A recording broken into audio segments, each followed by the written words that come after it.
Welcome back to the Zander channel. Here, I help people get out of their head, establish and maintain our connection to our heart. And yes, even if you're a man. Now, this is my path to happiness, joy, and love.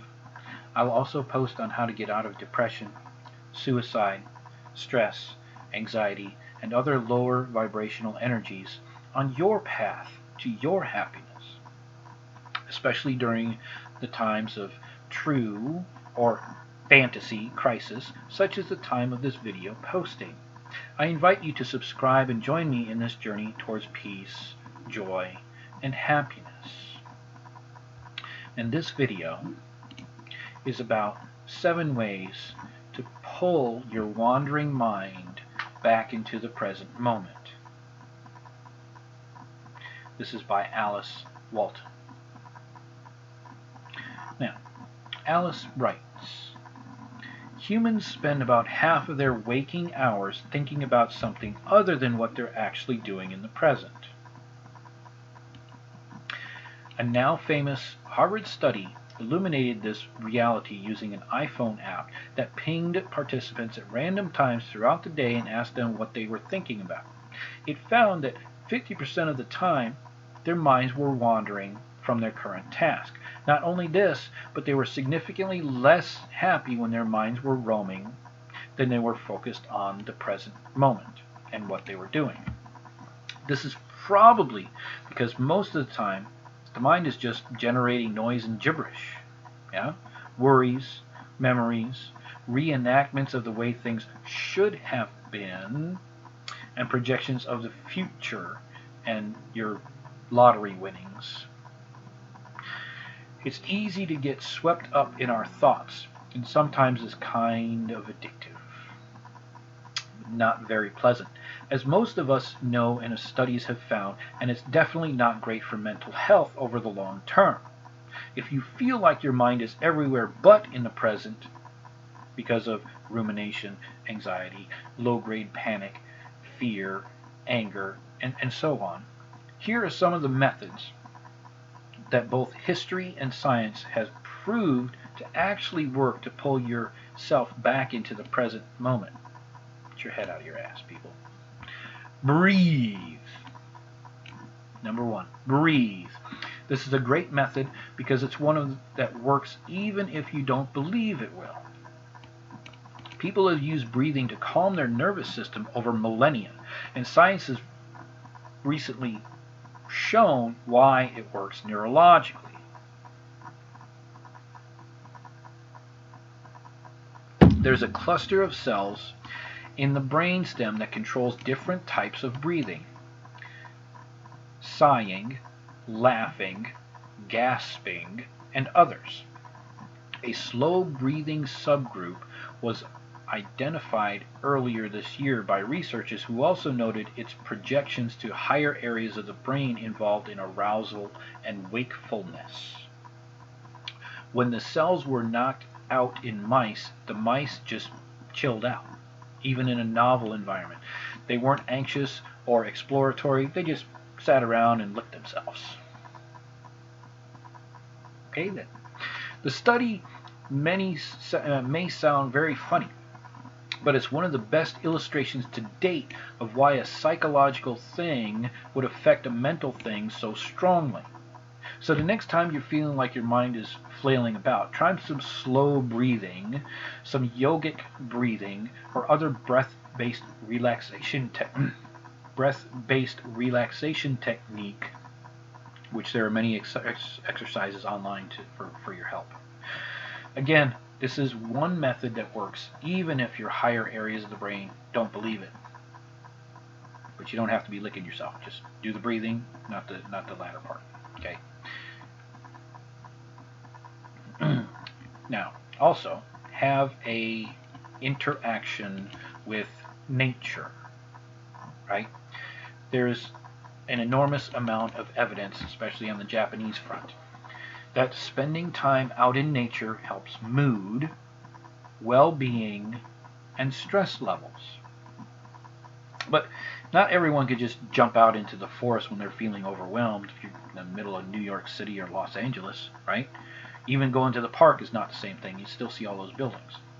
Now, interestingly, a new study reported that just a momentary interaction with an item of nature had a big influence on mental health. Get a plant. Sleep on a rock, I don't know. The team had participants write about the interactions they had either with nature or man-made items over a 2-week period, and the feelings those interactions inspired. Overwhelmingly, interactions with natural items were associated with positive feelings about nature itself and about other human beings. This wasn't about spending hours outdoors or going for long walks in the wilderness, says the study author Holly Ann Passamore. This is about the tree at the bus stop in the middle of a city and the positive effects that one tree can have on people.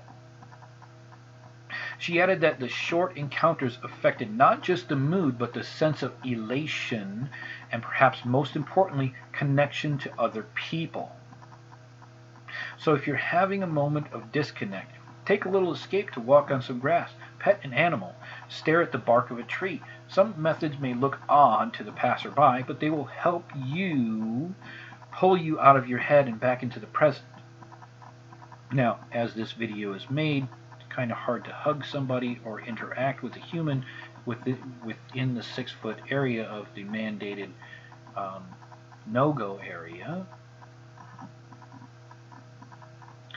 But is not another human being natural from nature? Some might argue the fact of what you eat is what you are, but let's not go there right now. It's still another natural item that exists in nature. Think about that. And why are we 6 feet apart? Just saying. Meditate. One of the hardest things to make yourself do in a moment of anxiety, but it is the best. Though meditation has been linked to a myriad of neurological and psychological benefits over the long term, luckily more experts agree that even a few minutes of sitting and focusing the mind can do a lot to calm the mind. Mindfulness training has been shown to quiet the areas of the brain that are responsible for the chattering of the monkey mind, and it does it within seconds. So try sitting and focusing on anything you choose in the breath,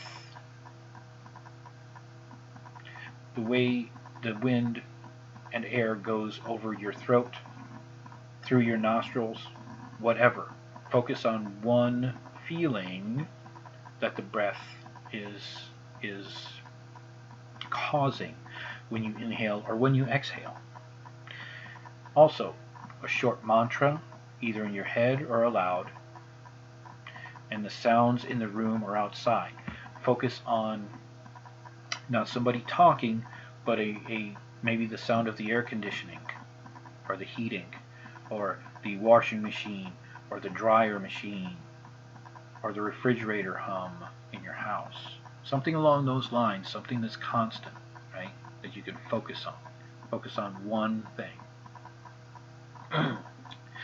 Every time your mind wanders, which it will, because that's what it does, it's the mind, simply note that and bring it back to what you were focusing on again.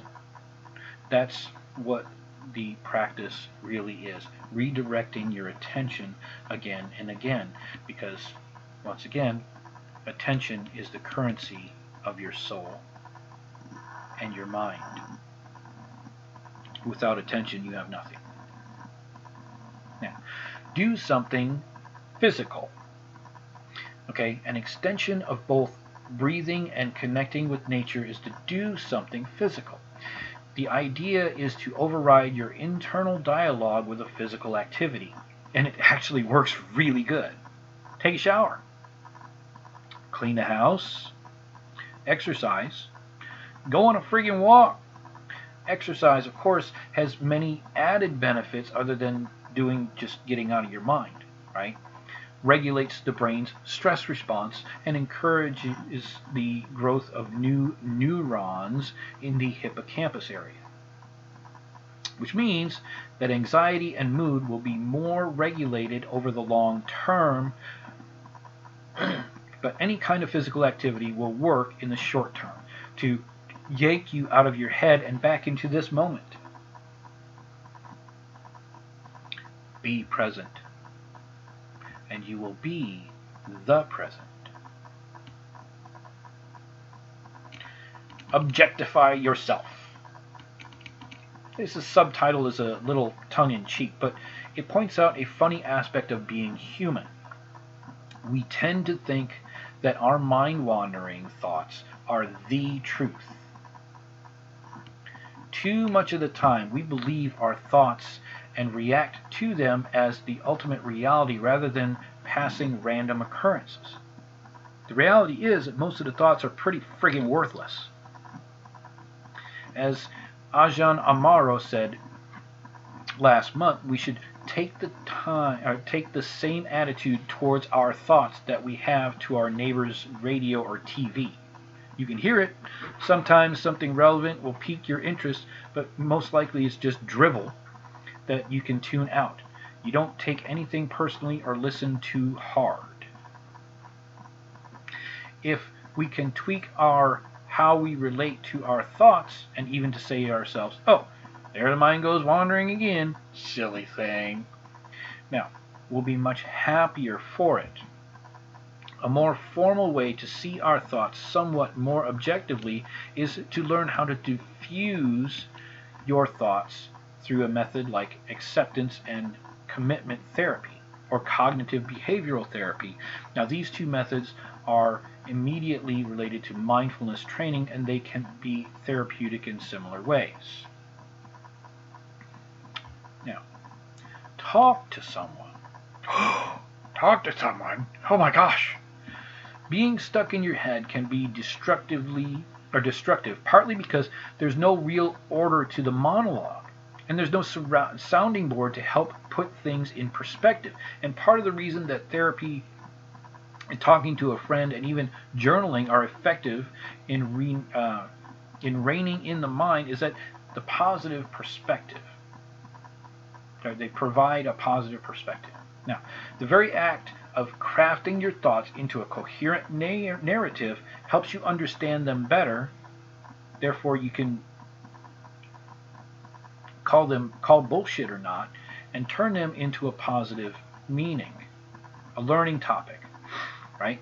They can start to take shape, and in so doing, some of the more ridiculous worries completely fall away, because you can see that as you write them down or as you talk to people, they just fall away. Once it comes out of your mouth, you realize how stupid it is.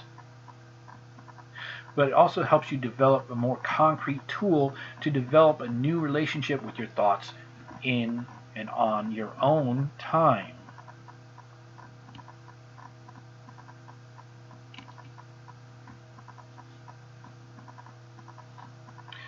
Now, surrender to the bullshit of it all. This one takes practice. It's another powerful one. Now, bringing oneself back into the present moment requires that we accept that our current state isn't so great. But rather than be angry at its lousiness and resisting it, accepting the unpleasantness is actually more effective. Acknowledge it and bring awareness to it, and how it actually feels mentally and or physically actually helps it pass more quickly.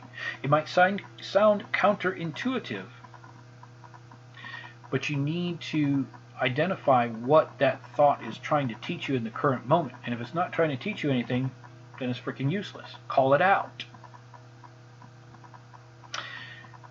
It does sound counterintuitive, but both religious and philosophical traditions and modern psychology agree that nothing and accepting our current unpleasant situations and mentally describing it seems to rob it of its power and make the pain fade away instantly. Call it out. Now, it's worth pointing out that there are times when mind wandering has its benefits, especially for creativity, as long as it's positive, right? Worried about what that girl is going to say if you come up and smile at her. Do you have spinach in your teeth? All that kind of bullshit. It's ridiculous. If she's not going to talk to you because you have spinach in your teeth, then it's probably a shallow person anyways. Now there are times when mind wandering can be extremely beneficial, but that's not the purpose of this video. It's after the mindfulness, after you get your mind to be able to refocus your mind. Okay? About, the other stuff that the Zen monks do, that they've been doing, this stuff for 30 years or so. Yeah. I'm not saying it's going to take you 30 years. It might. Depends on your level of determination. But let's start with the mindfulness training. Okay? Now, studies and anecdotes have pointed out that daydreaming often gives way to creative breakthroughs. But there's a difference between the productive kind of daydreaming or mind wandering that's related to a work or a personal project and the kind that's worry-based or self-flagellating. You can tell the difference and know when the rein in the thoughts or let them go. Right? Pull them out, let them go. Figure it out. Identify them, call them out, figure out what they're for, make a decision. Now, learning to control the mind is the way, in this way, is very key. It definitely does not happen overnight, and that's why they call it practice. Practice makes permanent. Practice does not make perfect, it makes it permanent. So, continue to do until you can. Slow is smooth, smooth is fast. Keep at it. Do not fear the person that practices 100 kicks. Fear the person that practices one kick 100 times. So, smash the like button and subscribe below if you learned something, agreed, or found this interesting. Comment below to ask an educated question that you want the answer to. And if you love my sexy face, hit the notification bell for my next posting herein. And thank you so very much for watching.